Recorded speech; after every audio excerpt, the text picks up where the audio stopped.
So I mentioned this company already, but Instacart, Ann, has quietly filed for an IPO. Again, according to CNBC, Instacart said last Wednesday, actually, that it has filed a draft registration statement with the U.S. Securities and Exchange Commission, paving the way for the firm to list its shares.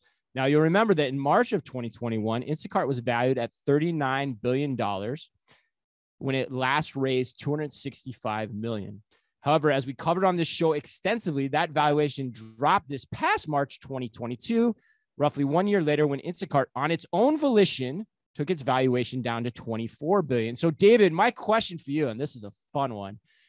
How does Instacart's plan to go public make you feel? Does the move make you more optimistic about Instacart's future, or do you look at this move as more of a now or never kind of move? This is a feeling question. I know. Like, Dave, how do you feel? Did you get warm fuzzies with this? I'm like the last person in the world though, right? Like that's how the people react. No, it makes me feel sad. Unfortunately, it makes you feel sad. Wow. Yeah, depressed. unfortunately, okay. I think Instacart just timed this IPO pretty poorly and is going to end up leaving a lot of money on the table. I really believe this, unfortunately, is a now or never move. While I'm bullish on the grocery kind of delivery ecosystem from a customer perspective, Instacart struggled with profitability. And in a market where fuel costs are going up, driver costs are going up, I just think they could be in for a few tough years. And this is one of those moves where it's, in an IPO market that is starting to look more and more at profitability as opposed to growth, that this is a now or never move. So you're not at all optimistic about this like technology platform play that they've switched to, as a backdrop in terms of how they're going to fuel this growth as well?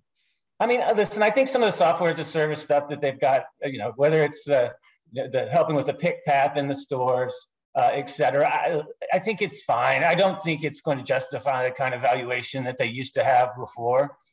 It's just, you have to imagine a lot of adoption to get to the point where those revenues offset just the kind of the negative sync that you get from the core business. Yeah. Now, this is interesting. We'll see if we're all aligned. I'm pretty much where you are on this one. Mike, what's your thoughts? I don't know where Ann is on this, but Mike, what's your thoughts? I'm with Dave. I think it's a now or never.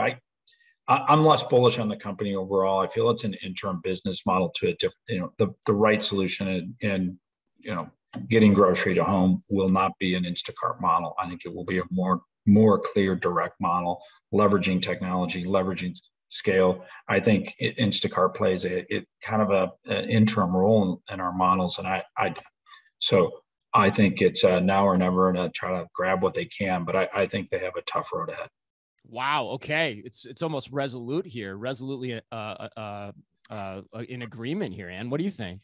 Well, I agree. I think it's interesting what it follows along with what we said about Target and Walmart in the last story. I mean, Instacart just saw the best situation they're ever going to get. They're still seeing that. I think Instacart is a Band-Aid solution. We talked about Publix a couple of weeks ago. They're helping Publix do 15-minute or less delivery. Like, there is still a purpose for Instacart right now. So I think it's actually the best time that they could have done this IPO because they still have value that they're showing the market. Like, we can come in and in a few days we can turn on micro fulfillment, we can turn on 15-minute delivery, we can give you delivery, we can do picking and packing in the stores. But I think it reminds me of an interview we did this week with Rafay Systems, and the founder of Rafay, the CEO, Hasib Badani, said, you need to have this conversation in your organization about build versus buy. And when it makes sense to build something internally versus outsource it to somebody like Instacart. And I think this is an example, like Mike, like Dave was saying, of a scenario where in the long term, grocers, especially mass merchants, the giant retailers that Instacart needs to maintain viability, those retailers are going to bring this in-house, and then Instacart is nothing. Yeah, they were renting it, so to speak. Exactly. Right? Yeah, exactly. That's good. Yeah, I mean, I agree with everything you guys have said. I mean, I think it's a move of total desperation at this point. The prospects are growing worse by the minute, and I also wonder, and I don't remember where I read this, but I thought it was an interesting take. Was I also wonder if it's a way to get potential acquirers interested in it before it goes public too. And Walmart's been thrown around. I've thrown that around. I got to tell you, I'm feeling good about my prediction where I said, we're going to look back in a few years. I said this in Forbes, I think last year, or the year before, even.